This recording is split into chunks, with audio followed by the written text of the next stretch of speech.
Hey, everybody. Welcome to this week's podcast. I am James Lawson from Business Success by Design. I am delighted that you're joining us this week. Where we're going to talk a little bit about online marketing versus offline marketing, especially if you're new in the business. Let's crack it on.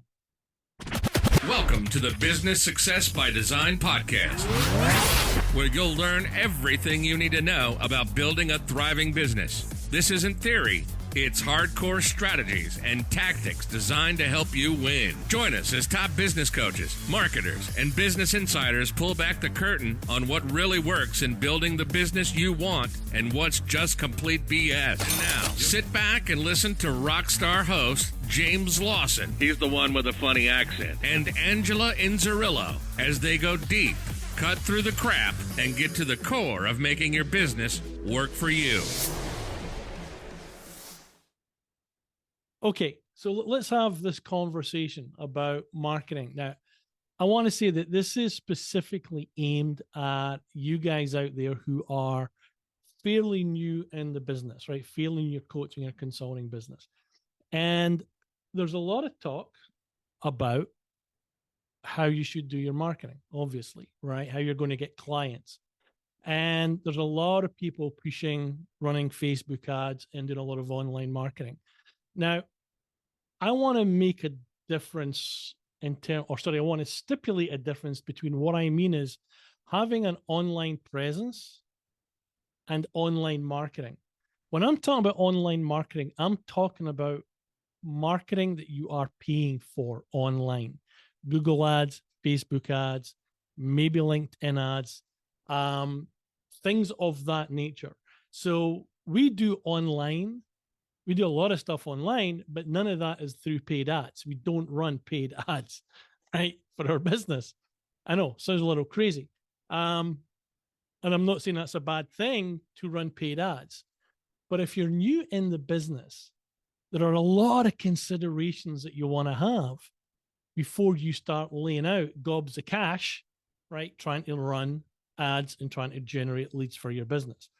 So there's this whole thing where we can do organic reach, right? Or do offline type stuff versus the online stuff. So one of the things that we did very early on in our business was we ran Facebook ads. All right. We thought hey, everyone's telling us you got to be on Facebook. You got to run some ads. You got to drive traffic to your website. And we spent a fortune. We spent a fortune running ads, and it really, really didn't deliver anything. Now, I am not saying that it was the fault of Facebook or the Facebook ad campaign. It was definitely our fault for not being savvy enough on how to maybe do it to get the best result. That being said, it takes a lot of money just to even run testing, right? It can take a lot of money. So I'm going to suggest to you guys, for those of you that are fairly new, right, fairly new in the business, that you want to be looking more at generating business offline. And by offline, what I mean is, a little bit more manual, go to more events, turn up in person, join local associations, join maybe your local chamber of commerce, right? Because what we want to do here is we want to extend your runway. Now, listen, if you're independently wealthy, good on you, right? Then go for it. I don't think that's the majority. I think the majority of people have a runway, whether that runway is 3 months, 6 months, 9 months, or a year. When we started, so I'm going to go back a little bit, but when Angela and I started, we'd started with a franchise, and we literally said to ourselves, we're going to give ourselves a year, 12 months. And if we don't get a client in 12 months, screw it. We're going to go back and get a job. As it turned out, everything worked out okay, right? We got our first client within 8 weeks. But, and this is the biggie, we actually hired a service to do cold calls.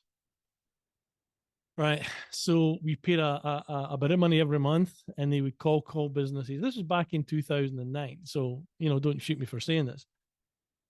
But it was, yeah, we had a bunch of meetings, and we got a bunch of meetings, and I would go and I'd sit for maybe 90 minutes. I'd have my binder with all my PowerPoint slides in it. Right. This was very high tech. And we would walk them through a presentation, and at the end, we would make an offer. So we got our first client, then we got our second client, and then we were fine, right? So we're like, okay, this is going to be okay. Now, the thing that we did do that I think did change the game for us was we got really invested in our local chamber of commerce. We got invested in our local associations. So we would go to network events maybe a couple of times a week. We'd meet a bunch of people. We'd collect business cards. We'd make offers to send them something really cool that allowed us to get them into our list, because we didn't have landing pages. Right? This is 2009. We didn't have landing pages where we could send people to that they could put their name and email. And we didn't have any of the fancy tech stuff that we've got now. This was manual. This was get business cards, put it in a list, and then nurture through that list using a constant contact or a MailChimp. Told you, like really high tech. So I think it's important if you're just starting out, especially if you're just starting out, not to get sucked into this idea that the fastest way to grow your business is by doing online paid ads, right, to drive leads to your business. It's not. It will quickly reduce your bank balance, right? You're going to run out of runway for your business, meaning you're going to have to give up your business maybe faster than you thought you might have to. What I'm going to suggest to you is think more about how can I generate conversations in my locality, right? I think there's an idea that we kind of all want to have this global presence.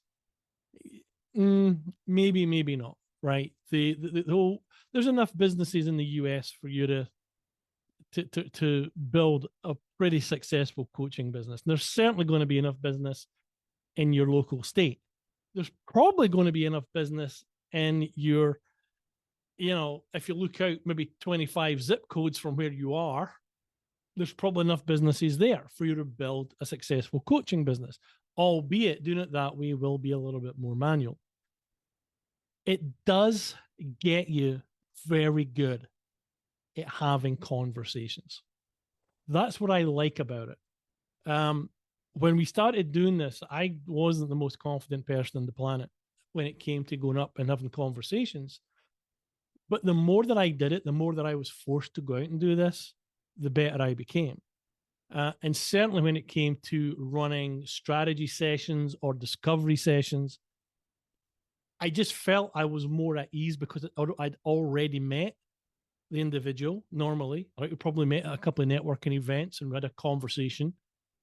They said, hey, listen, can we sit down? I would sit down with them. That process for me became really easy to have that conversation because I'd already built this relationship. It also helped us in close rates, right? We had a pretty good close rate, probably 30, 40% close rate. We weren't doing 100 discovery sessions a month, but we're doing enough, right? We're getting there. Now, the reason I'm telling you this is there is an expectation out there with a lot of you listening to this podcast that all you kind of have to do is to show up. And that's really not the case. And things are going to happen faster than they actually will. I will tell you that building a coaching business takes a lot of work. It takes time. It takes effort. There's a lot of things you're going to do in the beginning that you don't want to do because it's going to be very manual. The reason that we want to do a lot of stuff manual in the beginning, as much as it's going to save money from running paid ads, you get an opportunity to test assumptions. You get an opportunity to actually go and test your funnel, if you will, but in a pretty manual way. And once you see that things are working the way they're supposed to work, then you automate it. But we're not going to automate something until we know that it's working. We're not going to just start building landing pages and throwing traffic at it, hoping that it's going to click. So by doing this thing a little bit more manually in the beginning, you definitely get this opportunity to kind of test out your funnel theory. Like, is this thing going to take? Are people going to go through it the way I want to go through it? But it's the way it is. It's the way it is. So what I'm saying and what I'm asking you guys to think about is don't get sucked into the idea, right? And I spoke about this when we did the podcast on the comparison trap. Just because you're seeing people on Facebook talking about having 60, 70, $100,000 months, and they're doing it because they're running Facebook ads. Like, that's not getting done organically. But they didn't start there. They didn't just say, hey, on Monday, I'm going to be a coach, and on Tuesday, start running ads, and on Wednesday, start getting run rates of $100,000 a month. They probably started manually in the beginning, right? So that they could get an idea and get really tight on audience and message and all that cool stuff. So do it manually. Do your marketing offline, which means doing more interpersonal stuff. Go meet people, shake hands, have conversations, set up discovery calls or strategy sessions, and close people. Right? And then close people. You've already built some relationship. If it's someone who you don't get a session with right now, fine. Get their name into your list, nurture them over time. Right? You're always going to want to have an email marketing service of some kind, whether it is MailChimp or Constant Contact or whoever, but you're going to want a way to nurture people over time. So offline, versus online marketing, right? We like online marketing. I like to do webinars. I like to send emails and invitations to webinars. I like to make offers online. But we're 14 years in, right? We've got history. We've got a list. If you're starting out, you're going to have to put a little bit more effort into getting out and just meeting people as you start your coaching journey. So hopefully that makes sense, right? You may or may not agree with that. I will tell you that I've seen a lot of coaches burn through cash because they went the online marketing way, running Google ads, Facebook ads, LinkedIn ads, whatever, but just throwing money hand over fist, hoping to drive leads. And it just doesn't work, right? It didn't work. What I will tell you is this: one of the biggest reasons that it didn't work was a lack of clarity around who they were going after, what the problem was, what their message was, what their offer was. So a lot of that, the failure came from not spending enough time dialing in their foundational stuff, which is what we focus on. Right? That's what we focus on. So if you're in that game already and you're not getting the results that you want, I would say to you, stop it. First of all, stop doing what you're doing.